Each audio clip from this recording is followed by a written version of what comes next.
getting back to tariffs, one of the things that hasn't been discussed is, we have a component called the businessman that's negotiating. I mean, Trump's a negotiator, but businessmen are negotiators.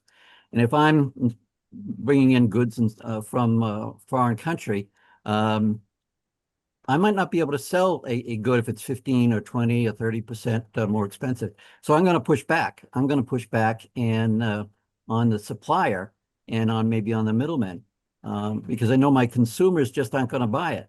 So the bottom line here, nobody's talking about the fact that that effect hasn't taken place yet. Everybody's assuming the worst. 15% will never take, those goods will never be sold in the United States again. Well, the supplier wants to sell their goods. The US is the largest market in the world for consumer goods. That's just not going to stop.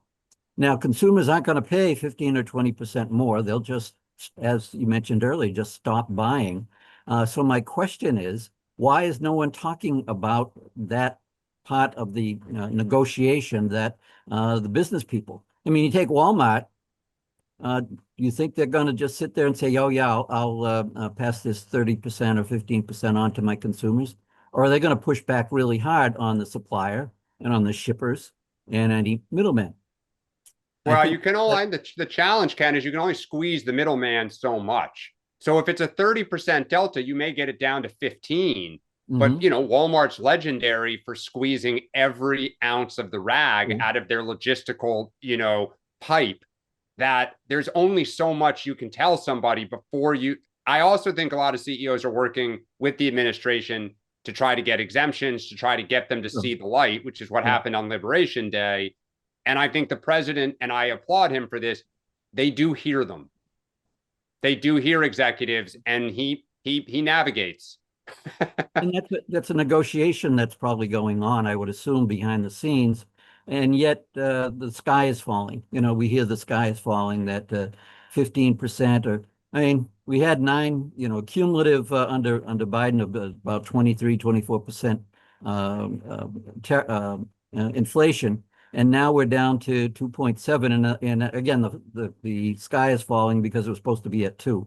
So I Well, think, look, but Ken, that started happening in Biden in 23 and 24. Inflation went down rapidly. mhm, true. Okay. Our current president made it seem like it was accelerating rapidly. Mhm. Okay. But I mean, this is what happens. I mean, but inflation went down under Joe Biden at the end. It went up under him and then it went down. And when he tried to tell voters it was a temporary thing, you're much better now and we're better than the rest of the world, didn't go over very well.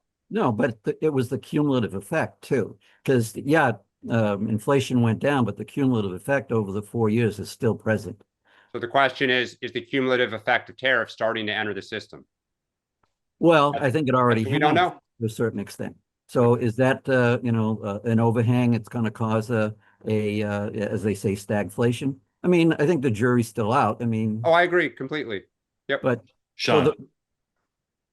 I agree. I mean, to the point that the jury's still out, there is this false assumption. I listened to Jonathan Carl do a report for this week over the weekend, and it's just as if they have any sense. I mean, I personally talked to different business owners about how they're dealing with tariff rates. Some of them are eating it, some of them are passing it on to consumers. Some mhm. of them, I talked to a major company the other day that's moving operations from one country to another.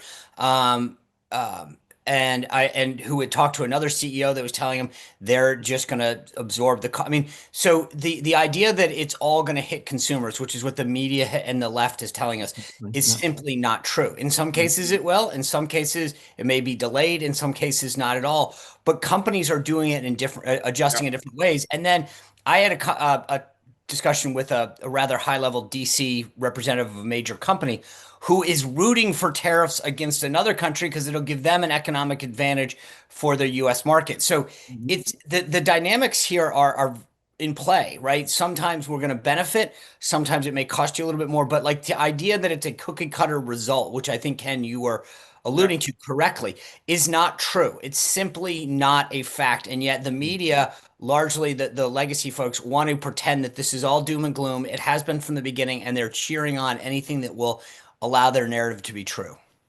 Exactly. And that's my point. I mean, You know, it's so frustrating when the truth isn't getting out there. You know, this is dynamic, it's complicated, and it's not cookie cutter. So I think just if you can, you know, you guys are spreading the word of what's really true, and I think that's great. Thanks. Look, Thank you. It's a hard thing because you have Trump derangement syndrome on the left and you have Trump worship syndrome on the right. And Nelson, it's you hard went. to find the truth in between.